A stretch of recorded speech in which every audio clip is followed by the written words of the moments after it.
اگر میں کبھی آپ سے ایک نمبر کی بات کروں، مثال کے طور پہ میں نے بولا نمبر 4، تو آپ کے دماغ میں کیا آئے گا؟ کیا آپ کے دماغ میں نمبر 4 خود ہی آئے گا؟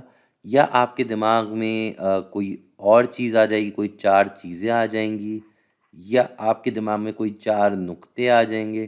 کچھ نہ کچھ اس نمبر سے متعلق آپ کے دماغ میں کوئی نہ کوئی ایک تصویر تو آئے گی ہی آئے گی۔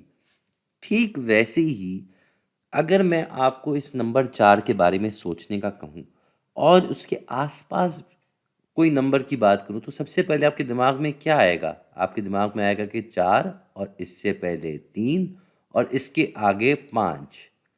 یہی قریب ترین نمبر ہیں اس کے جو آپ کے دماغ میں آئیں گے، بالکل۔ تو ہو کیا رہا ہے، یہ نمبر آپ کے دماغ میں، ہم سب کے دماغ میں اسی ترتیب میں آتے ہیں، 1 2 3 4 5 6، اور یہ سلسلہ ایسے جاری رہتا ہے۔ ٹھیک ویسی ایک چیز ہے جس کو ہم کہتے ہیں نمبر لائن۔ وہ کیا ہوتی ہے؟ وہ کچھ ایسی ہوتی ہے۔ جی، آپ دیکھ رہے ہیں یہ ایک لائن ہے اور اس میں سارے نمبر ڈلے ہوئے ہیں۔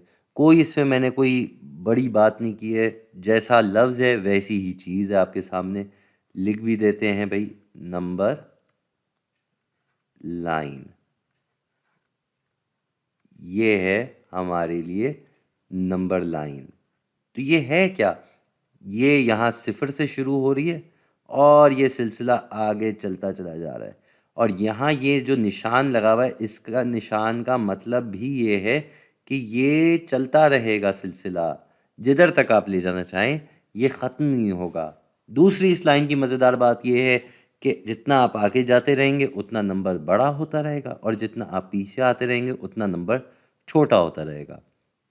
ایک اور ضروری بات یہ ہے کہ نمبروں کے درمیان فاصلہ برابر ہی ہے، جیسے یہ 0 سے لے کے 1 تک +1 کا فاصلہ ہے، اسی طرح مزید 1 جمع کریں گے تو ادھر آ جائیں گے، پھر یہ 1، تو یہ 1 جمع ہو کے اتنے ہی فاصلے پر ہم آگے بڑھ رہے ہیں۔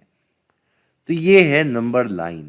تو یہ ابھی تو ہم نے بڑی سرسری سی بات کی ہے، لیکن آگے جا کے یہ آپ کے بہت کام آنے والی ہے، خاص طور پہ جب آپ کو کوئی نمبر آپس میں جمع کرنے ہو یا گھٹانے ہو، اور جب آپ اس میں بہت اچھے ہو جائیں گے تو آپ اسی نمبر لائن کے تھرو، اسی نمبر لائن کے ذریعے آپ ضرب بھی کرنا شروع کر دیں گے، تقسیم بھی کرنا شروع کر دیں گے۔